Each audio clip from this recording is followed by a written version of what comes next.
کی گفته عدم موفقیت؟ ما ظرف 6 تا 2 ماه اول جلوی ارتش مجهز عراق رو گرفتیم. این اسمش موفقیت نیست؟ با اون ارتشی که داشتیم این موفقیت است که تونستیم ارتش عراق رو قبل از که به اهداف خودش برسه در بیابان‌های خوزستان، در کوههای ایران و کردستان متوقف کنیم. ارتش عراق اومد پشت کرخ و کارون وایسه، اومد تو بیابون وایسه، اومد بره سر کوههای بازی دراز وایسه. یکی از تعاریفی که امروز در ادبیات نظامی از پیروزی میکنن اینه که شما مانع از این میشه که دشمن به اهداف استراتژیک خودش برسه و ارتش ایران مانع از این شد. و این که من میگم لغت ارتش ایران روش تاکید میکنم برای که نیروهای بسیج مردمی فاقد آموزش، فاقد سلاح و فاقد مهارت هستن برای این کار. سپاه پاسداران هم در آغاز این راه است، خودشون هم قبول دارن. هنوز حتی در واقع در آغاز جنگ 2-3 ماه هست که سپاه سازمان فرماندهیش رو کامل کرده. تا قبل این سپاه به صورت شورایی میگشته. در ماه شهریور یا مرداد هست که آقای محسن رضایی به عنوان فرمانده کل سپاه انتخاب میشه و داری فرمانده منسجم است. سال 60 زنده باد.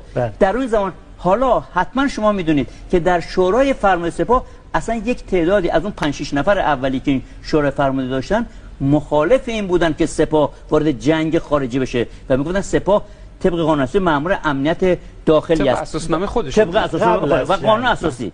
و لذا این کسی که جلوی عراق رو گرفته ارتش است. و یه نکته ای، ایثار سر جای خودش، هیچ کس منکر ایثار نیست، فداکاری سر جای خودش، روحیه، انگیزه، همه چی. اما آیا در مقابل تسلیحات مدرن تنها سینه باز و سینه پر از احساس و دست خالی جوابگوه؟ یعنی وقتی 192 فروند هواپیما از پایگاه عراق بلند میشن و میان بمباران میکنن، توپخانه عراق آتشباری میکنه، نیروی زیری عراق وارد میشه، آیا تنها با انگیزه خالی میشه کار کرد؟ نه، نیروی مشابه خودشو میخواد. نیروی هوایی میخواد که جواب اون نیروی هوایی رو بده، توپخانه میخواد که جواب اون توپخانه رو بده، زرهی میخواد که جواب اون توپخانه رو بده. و لذا کی اینو داشته؟ ارتش. و اگر داشته مهارت و تخصص هم در کاربردش داشته.